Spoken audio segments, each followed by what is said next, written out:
Deux mots sur la Guinée équatoriale avec l'affaire des biens mal acquis. 3 ans de prison avec sursis, 30 millions d'euros d'amende et des confiscations de biens. La justice française a aggravé en appel la condamnation du vice-président de Guinée équatoriale Théodorin Obiang-Nguema, jugé coupable de s'être frauduleusement bâti un patrimoine considérable en France. Les magistrats ont confirmé la confiscation de l'ensemble des biens saisis, dont un hôtel particulier avenue Foch à Paris, estimé à lui seul à 107 millions d'euros, qui reste toutefois suspendu donc à une décision de la Cour internationale de justice. Il faut rappeler que Théodorin a été déclaré coupable de blanchiment d'abus de biens sociaux, blanchiment de détournement de fonds publics, blanchiment d'abus de confiance, et contrairement au premier procès, il a été relaxé pour le délit de blanchiment de corruption. Marc Aboflan, c'est la justice? Non, est-ce que c'est la justice? Moi je suis toujours sceptique dans cette affaire de biens mal acquis. Parce qu'une chose est de déclarer des biens mal acquis, une autre est de le restituer au profit de ceux à qui il a été subjugué. Et aujourd'hui, ce qui se passe, c'est que ces biens-là saisis le seront au profit de la France, alors que le peuple qui a été spolié, justement, la Guinée équatoriale, ne fera pas grand-chose. On va passer des années dans des procès en restitution qu'on ne verra jamais advenir. Et donc, ça va être plutôt une leçon pour tous ces potentats ou tous ceux qui, aujourd'hui, parce qu'ils estiment qu'ils ont des positions de pouvoir dans leurs différents pays, abusent des biens sociaux, mais surtout se permettent d'aller construire des fortunes avec à l'extérieur. Parce que tôt ou tard, ce genre de procès, qui à mon avis ne sont pas vraiment des procès équitables, vont vous rattraper. Ce qu'il faut, en tout cas, quand vous avez la malchance, en tout cas, d'abuser des biens sociaux, c'est de l'utiliser au profit des populations que vous avez spoliées. Alors, il faut aussi ajouter, pour être complet sur le sujet, que Théodorin Obiang-Nguema a décidé de se pouvoir en cassation. Mais on le voit, pour le fils du président, il se débat beaucoup, mais c'est un peu comme peine perdue pour lui. Il sait ce qu'il fait. Et moi, je ne comprends pas l'engagement de cette puissance occidentale à passer ses affaires en justice. Elles étaient où lorsque le fils du président équato-guinéen investissait tous ces millions? On parle de 150 millions. Comment un seul homme, fils du président, soit-il peut disposer de 150 millions d'avoirs à l'étranger? Pas en Guinée équatoriale, mais à l'étranger. Lorsqu'il achetait l'appartement, l'hôtel particulier à 107 millions d'euros, il n'a pas disparu et réapparu de la sorte. Il a acheté à quelqu'un. Il a acheté. Quand il achetait, pourquoi l'État français n'a pas imposé un refus de vente, sachant qu'il est fils de président et qu'il ne peut pas être autant riche que ça? Et qu'en investissant ces millions d'euros, ces sous proviendraient sûrement de détournement, de blanchiment, etc. Et c'est après qu'il ait fini d'acheter, qu'il ait utilisé pour quelques années, qu'on ressort des dossiers pour parler de biens mal acquis. Ça profite à qui? Même si les biens sont saisis, est-ce que ces biens, transformés en argent, vont être ou va être remboursé, va être renvoyé en Guinée équatoriale aujourd'hui, sachant que c'est son père qui est encore au pouvoir et que lui-même il est vice-président, il est appelé à remplacer son père au cas où ce dernier venait à quitter le pouvoir. Donc on arrête ce cinéma. Moi je dis non, il faut d'abord imposer la loi dès le début, lorsque vous savez que celui qui vient acheter avec autant de millions, lorsque vous connaissez sa position politique, lorsque vous connaissez sa position familiale, vous lui dites non, nous ne pouvons pas vous vendre parce que vous êtes fils de président, vous ne pouvez pas avoir 150 millions pour venir acheter un hôtel particulier à Paris. L'avenue Foch, c'est l'avenue la plus chère à Paris là-bas. Même les présidents, les anciens présidents français n'ont pas d'appartement. Je ne parle pas d'hôtel particulier. Quand on parle d'hôtel particulier, c'est une grosse maison, un gros domaine avec beaucoup de chambres, avec beaucoup de quoi là. Hein? Et des anciens présidents français n'ont même pas un petit appartement sur cette avenue. Et donc aujourd'hui, on vous dit en France, les politiciens qui sont riches, même les hommes d'affaires, c'est pas tout le monde voilà. qui a notre partie. Et on vous dit bon, voilà, il a investi 150 millions. Vous savez ce que ça représente en France CFA? Vous savez ce que 150 millions peuvent changer dans la vie d'un Bissau-Guinéen? Ça fait plus de 600 milliards de francs CFA. C'est beaucoup CFA. d'argent. Donc ne laissez pas les Africains voler de l'argent, venir acheter chez vous. Après quelques années d'utilisation, vous dites, on bien mal acquis, on bloque tout et ça profite à qui? Alors, en même temps, quand on regarde aussi la vie de Théodorin, il est extrêmement dépensier. Oui, mais c'est le propre de tous ceux qui n'ont jamais eu à vraiment travailler. Théodorin fait partie de la classe des enfants de président qui sont nés pratiquement avec... Il avait 9 ans quand son papa est devenu président. Voilà, une cuillère d'or dans la bouche, qui n'ont pas fait de grandes études, sinon se sont achetés des diplômes et qui ont tout à portée de main. Aujourd'hui, Théodorin est sans effort aucun, sans aucun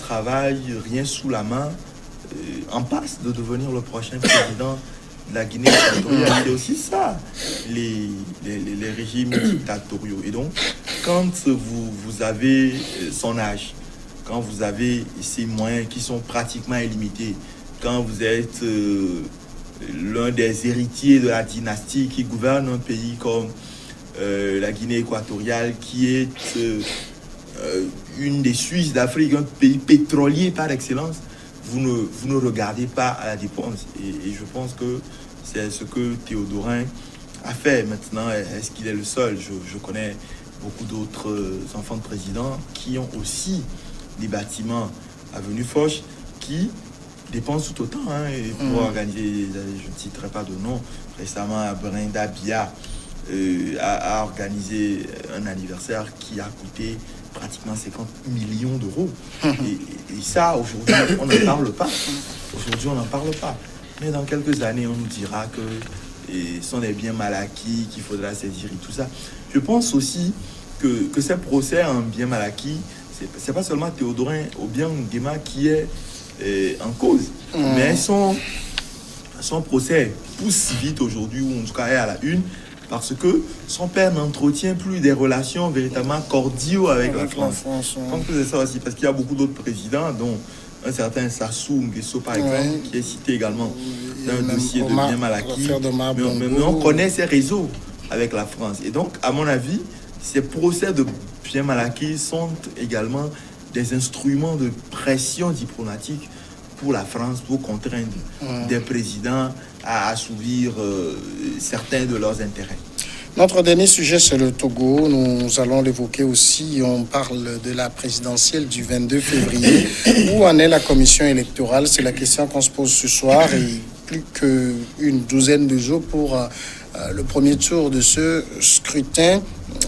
Pour le moment, David Djagbavi, la commission ne se signale pas beaucoup parce que place à la campagne. Oui, place à la campagne, mais aussi place au contrôle et au suivi de ce qui se passe sur le terrain. C'est vrai que la CENI s'est investie depuis le début de ce processus pour proposer un cadre électoral assez intéressant pour cette élection. C'est l'une des plus grandes élections dans tout le pays, l'élection du président de la République. Et donc cette commission s'est investie depuis le début. Elle a proposé des stratégies pour que tout se passe bien. À l'heure où nous parlons, la campagne se passe bien selon ce que la CENI dit et selon ce que nous voyons sur le terrain, sauf quelques zones de perturbation qui ont été signalées le week-end dernier et aujourd'hui dans certaines localités du pays. C'est tout à fait normal que des adversaires politiques essayent de bloquer une campagne ou un meeting qui est proposé ou qui est organisé par l'autre.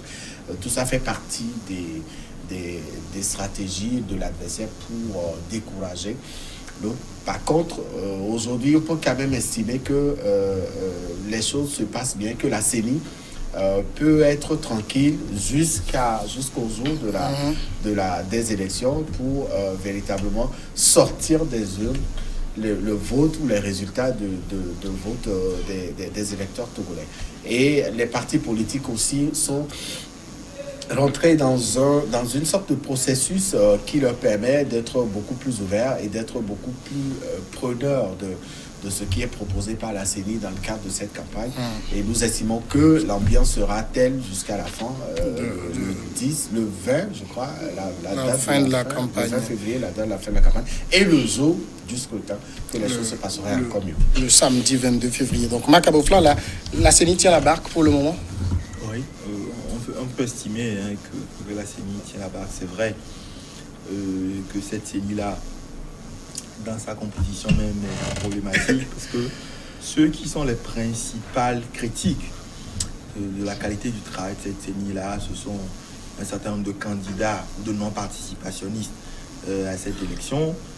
Et remarquez, ce sont eux qui ont des représentants au sein de cette CENI. Je vais parler par exemple d'un certain Guillaume Kodjo qui est représenté avec son MPDD au sein de la CENI, Ducar qui avait fait retirer son membre et selon mes informations qui travaille toujours au sein de cette CENI-là. Et donc pour le moment, c'est vrai que les défis sont énormes pour une élection de ce genre, mais globalement, on peut estimer que la CENI tient la barque. Maintenant, il faudrait qu'elle maintienne le cap avec beaucoup plus de transparence et de traçabilité aussi, surtout pour les opposants qui ne sont pas représentés au sein de cette CENI-là. Et surtout, je parle de la deuxième force politique du pays aujourd'hui, l'Alliance nationale du changement, pour que celle-ci ait une certaine ligne de traçabilité dans son travail. Et pour qu'au lendemain donc, de la proclamation des résultats, qu'on ne puisse pas rester dans les carcans traditionnels qu'on a connus, c'est-à-dire les traditionnelles contestations sans preuve ou sans document à l'appui, mais que tous les Togolais, qu'ils soient du nord ou du sud, quelle que soit leur appartenance politique, puissent accepter le verdict tel que sorti des urnes et donc tel que proclamé par la CENI. Alors, c'est vrai que la CENI avait fait l'objet de beaucoup de fixations. Il y en a un certain nombre qui continuent de la critiquer, mais est-ce que dans le fond, c'est des critiques fondées? Parce que la CENI, on connaît sa composition, c'est déterminé par le code électoral et c'est la représentation au Parlement qui permet de faire cette configuration. Donc, ceux qui n'y sont pas, c'est leur faute. Oui, parce que c'est ce que la loi dit. Fondamentalement, on est d'accord. Ils ont aussi donné les raisons de leur refus de rentrer dans la CENI. Dans le temps, ils ont évoqué des raisons qui leur sont propres. Tout le monde les a compris. Et après, ils ont accepté de faire avec la CENI actuelle. Parce que en face, il y a la loi qui prévaut. Et cette loi, elle se doit d'être respectée par chaque formation politique. C'est ce que l'opposition a compris. Et elle a accepté d'aller à ces élections avec cette CENI qu'elle avait traité de CENI au bord du pouvoir en place. Et je pense aussi que les critiques qui ont été formulées à l'endroit de la CENI ont été beaucoup plus profitables à cette CENI qu'aux autres formations politiques, parce que ça a permis à la CENI de pouvoir ressortir les erreurs, de pouvoir les corriger et de pouvoir les adapter aux exigences et aux réalités du terrain aujourd'hui, parce que aucune CENI n'a jamais été parfaite. Je ne crois pas qu'il y ait une commission qui ait eu l'assentiment de toutes les formations politiques du pays dans le cadre d'une élection. Donc cette CENI a été jugée de CENI partiale et elle a écouté, elle a été attentive aux critiques des autres formations politiques, surtout celles de l'opposition. Et donc ces critiques, elle en a fait sienne, elle a pu trouver des éléments de réponse pour tracer un chemin qui puisse réunir l'accord de beaucoup de ces formations politiques qui ont accepté de participer à cette élection. Aujourd'hui, les preuves se font sentir, en tout cas sur le terrain. Vous pensez qu'à la fin, parce que pour les présidentielles, on sait c'est surtout la fin, après les résultats, la CENI sera encore le défouloir de beaucoup de personnes? Oui, bien évidemment. Vous savez, notre CENI, dans sa composition actuelle, telle que définie par l'accord politique global, porte en elle-même les germes du fait d'être le défouloir pour tous ceux qui ne sont pas satisfaits à la fin du processus. Parce que le processus électoral, c'est une compétition et à la fin, forcément, il y a un gagnant et un perdant. Et dans nos contrées, surtout dans notre pays, les gens ne sont pas encore prêts ou en tout cas ne veulent pas être prêts à accepter de manière naturelle qu'il y ait un perdant, qu'il y ait un gagnant, et que des fois, eux-mêmes soient les perdants de l'histoire. Les gens partent sur le fait que si ce n'est pas moi qui ai proclamé gagnant, et donc forcément, il y a eu des fraudes. On aurait pu, s'il y avait une CENI technique et donc des membres avec une certaine probité reconnue par tous avant d'y aller, il y aurait des critiques, mais qui seront moindres. Mais dans la composition politicienne, vous voyez tous les partis, dans le choix même de ceux qu'ils envoient au sein de cette commission électorale, l'objectif, c'est pas de choisir les meilleurs en termes de qualité, en termes les meilleurs juristes, les meilleurs communes, en tout cas en termes de besoins d'une commission électorale. Mais on choisit plutôt les meilleurs par la bas, ceux qui peuvent, s'il y a grabuge, on se rappelle quelques années ce qui s'est passé aux dernières élections présidentielles. Et donc, quoi qu'il advienne dans un contexte comme le nôtre, où le parti au pouvoir a la maîtrise quand même de la CENI, parce que normalement, 9 sur les 17 membres, donc... 5 en fait pour le parti au pouvoir. Oui, 5 pour le parti au pouvoir, mais le parti au pouvoir à l'Assemblée va coopter en tout cas un ou deux membres de la société civile et un extra-parlementaire. Extra-parlementaire. Donc ça lui fait 3 qui peuvent coopter plus un de l'administration. Donc on sait de facto que ces 9-là, même s'ils ne sont pas étiquetés membres du parti au pouvoir, sont proches du parti au pouvoir, contre 8 normalement pour l'opposition. Maintenant, vous savez, le débat aussi qu'il y a chez nous sur la coloration a donné à une certaine opposition. Ce qui fait que, surtout à ces élections-là, quel que soit le résultat, les perdants trouveront dans le défouloir la CENI. Ce qui aurait été intéressant, je ne sais pas si les résultats des urnes seront ça, c'était d'avoir les résultats contraires en fait. C'était de voir si on était dans le schéma où la commission électorale, dans sa composition actuelle, allait proclamer un candidat de l'opposition. En tout cas, si un candidat de l'opposition sortait véritablement vainqueur du scrutin et qu'il le programmait, quelle serait la réaction de la majorité.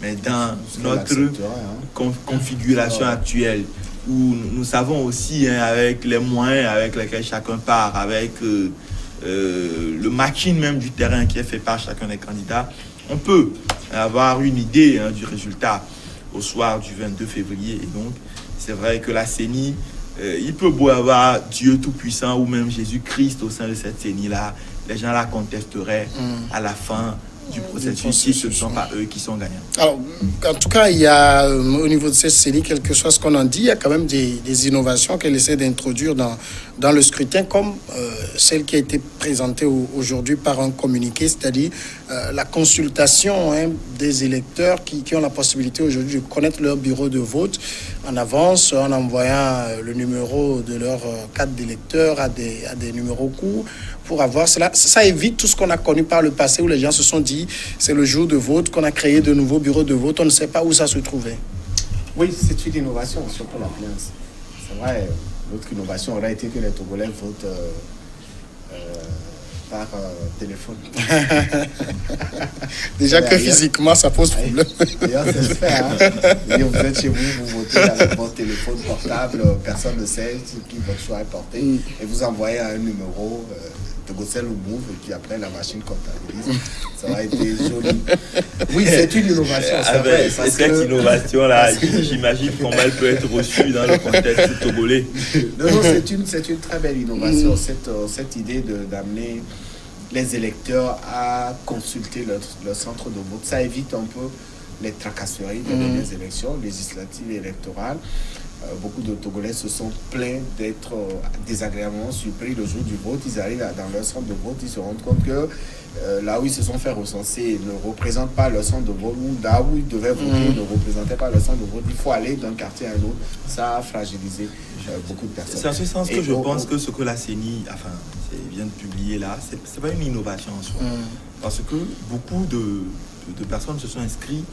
La CENI a dû, selon ses explications elle-même, refaire une distribution des personnes dans les centres de vote pour qu'il y ait un certain nombre par bureau de vote. Donc il était important qu'une initiative comme ça soit portée pour les citoyens, pour leur permettre quand même de savoir les centres de vote, parce que c'est quand même embêtant, comme le soulignait tout à l'heure, vous savez que vous êtes inscrit, je ne sais pas, à Djidjolé par exemple, vous allez dans votre centre de Djidjolé et peut-être vous étiez au bureau de vote 1, votre non être déplacé au bureau de votre cadre, ou vous étiez dans le PP d'Idjolé, on vous déplace à le PP Gakli. C'est des choses qui sont déjà arrivées. Donc, je pense que cette numérisation que la CENI introduit sera une bonne chose pour les citoyens qui ont véritablement envie de faire leur devoir civique le 22 prochain. Mais ce qu'il faut aussi, ce qui retient l'attention aussi, c'est la réticence et la réserve que manifestent certains Togolais vis-à-vis de cette innovation. Vous savez, les gens ont très tôt réussi à faire distiller des informations qui ne cadrent pas avec la logique voulue par la CENI. Proposons justement cette innovation. Beaucoup de gens ont fait croire que c'est aussi une stratégie pour détourner les votes, c'est-à-dire que quand vous votez, quand vous consultez votre centre de vote et que le jour J, vous allez voter, celui pour qui vous allez voter va se retrouver sur une plateforme qui identifiera le candidat que vous avez voté.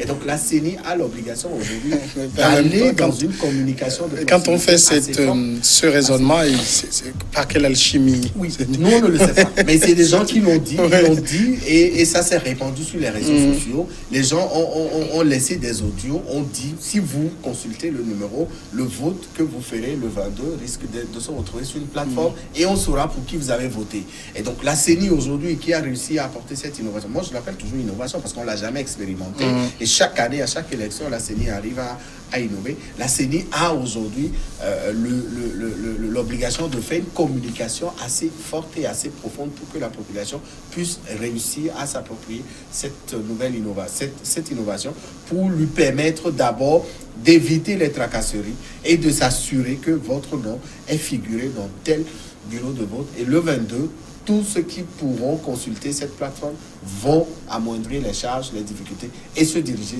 directement vers leur bureau de vote. C'est vrai, quand vous évoquez les réseaux sociaux, il faut dire quand même que sur les réseaux sociaux, beaucoup continuent pas à croire au Père Noël. Ils croient tout ce qu'on leur raconte. Alors en même temps, il y en a qui disent aussi que l'innovation qu'ils attendent, c'est aussi d'avoir les résultats en même temps, par exemple. La CENI a les moyens d'avoir les résultats. Je ne sais pas si la CENI va continuer par utiliser le success qui a été déployé il y a quelques années, mais avec ce système, je sais que la CENI a les moyens d'avoir les résultats à la fermeture du dernier bureau de vote.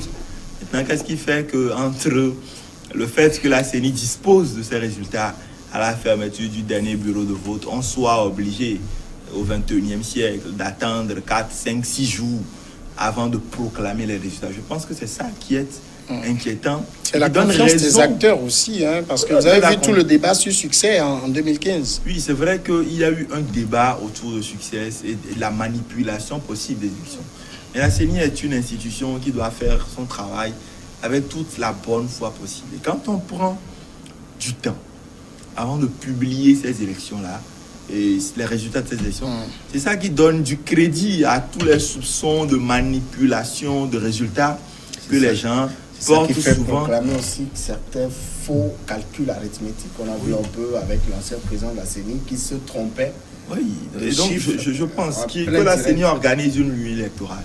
Et puis c'est exceptionnel, c'est au Togo le seul pays où moi je vois des nuits électorales où on ne proclame pas de résultats. C'est quand même exceptionnel, on voit une nuit électorale où beaucoup de personnes viennent raconter un peu leur vie pour nous dire qui a tel. Mais ce à quoi tous les Togolais s'attendent à cette nuit électorale-là, c'est-à-dire les résultats de l'élection, on ne les a pas. Des fois même, on n'a pas les tendances, ou quand elles sont données, ce sont des tendances erronées. C'est quand même inquiétant.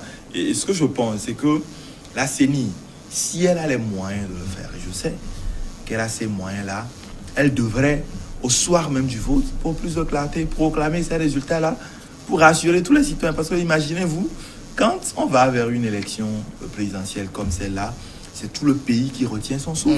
Les gens attendent la délivrance, la fin de cette élection-là, pour reprendre le cours normal de leur activité.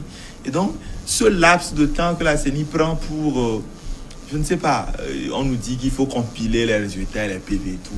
Mais moi, je sais qu'au 21e siècle, ce genre de truc, ça peut se faire et le soir même, ou au plus tard, 24 heures. Maintenant, si la CENI prend 3-4 jours... Mais la loi elle-même donne 6 jours. Oui, si la CENI prend ces 6 jours-là, la loi, quand elle était faite, il n'y avait pas même le niveau de connectivité que le pays a, on n'avait pas ce niveau de connectivité quand on était en train d'écrire cette loi électorale. Peut-être le problème, c'est pas tant au niveau de la CENI, parce qu'elle peut se donner les moyens pour donner les résultats, mais c'est les acteurs qui disent il y a que les PV qui font foi. Et quand des PV doivent descendre de 5AC à Lomé, de je ne sais pas où à Lomé... Il n'y a que les PV qui font foi, nous sommes d'accord là-dessus. Mais si la CENI, puisqu'elle s'en donne les moyens, c'est que les résultats qu'elle proclame à Lomé le soir sont véritablement ce qui est inscrit sur le PV de ces grands... C'est ce qu'on demande à la CENI. On ne demande pas à la CENI d'inventer les résultats le soir et de nous les proclamer, mais que les résultats qu'elle proclame le soir ou le lendemain des élections soient exactement les mêmes résultats qu'on retrouve sur les PV. Et que si 5, 6, 10 jours après, des gens veulent vérifier ces PV-là, qu'elles soient conformes à ce que la CENI elle-même a proclamé. Et ça, la CENI peut faire ça, à moins qu'on veut rester dans le traditionnalisme, qu'on ne veut pas innover. Mais la CENI peut innover. Et c'est le lieu aussi de surprendre les acteurs. Parce que au-delà de toutes les critiques que portent les acteurs à la CENI, ces critiques n'ont jamais empêché la CENI de fonctionner au jour le jour. Et donc, je ne vois pas en quoi ces critiques-là permettraient à la CENI de mettre en place une innovation salutaire pour tout le pays. Parce qu'à l'heure où on parle d'investissement extérieur et tout, on ne peut pas se permettre, en tout cas dans le cas d'une élection comme celle-là, d'attendre 6 jours, par exemple, avant qu'on ait la proclamation. Pensez qu'il faut innover dans ce sens? Oui. Ailleurs, les résultats, c'est 2 heures après qu'on les a. Si je dis la France, maintenant, on va dire oui, c'est la France. Ailleurs, dans certains pays en Afrique aujourd'hui, Au Ghana voisin. Voilà, au Ghana voisin. C'est dans l'immédiat, c'est-à-dire que les élections finissent, le vote finit, les dépouillements, etc. Et puis on donne les résultats. C'est plus crédible, ça donne foi au travail qui a été fait. Parce qu'il ne faut pas oublier que c'est tout un investissement du début de ce processus jusqu'à la fin. Et donc la CENI, la CENI disposant d'un budget assez intéressant, peut innover dans ce sens-là aussi. Pour que les gens, les Togolais, puissent comprendre qu'il y a cette réelle volonté d'aller dans la clarté des résultats qui seront proposés. Mais je pense quand même que les choses, les remarques sont prises en compte et qu'on n'aura pas ces scènes déplorables auxquelles on avait eu droit il y a de cela quelques années, lorsque le président de la CENI confondait les chiffres qu'il avait sur le papier en direct sur la télévision togolaise. Ce n'est pas bien, ce n'est pas joli. Il faut être crédible. C'est des Togolais qui ont voté. Je pense que dans ce sens, il faut que nous fassions... Et éviter de traîner sur la proclamation. Une recommandation au président de la CENI. Plus vous traînez sur le président de la CENI n'est pas un bon lecteur et qu'il peut se mélanger dans les chiffres. Non, il lisait très bien. Il y a 14, 15 personnes membres de la CENI, 17 membres. Il lisait très bien aussi à l'époque. Quand il avait commencé, il lisait très bien. Il peut passer la main. Et c'est sur le cas de... C'était Pagouda ou Bassa qu'il a mélangé un peu. Et lui-même, il avait reconnu. D'accord, messieurs, merci. Merci Macabo Flan, merci à David Jacques Babi. Merci à vous tous et à demain.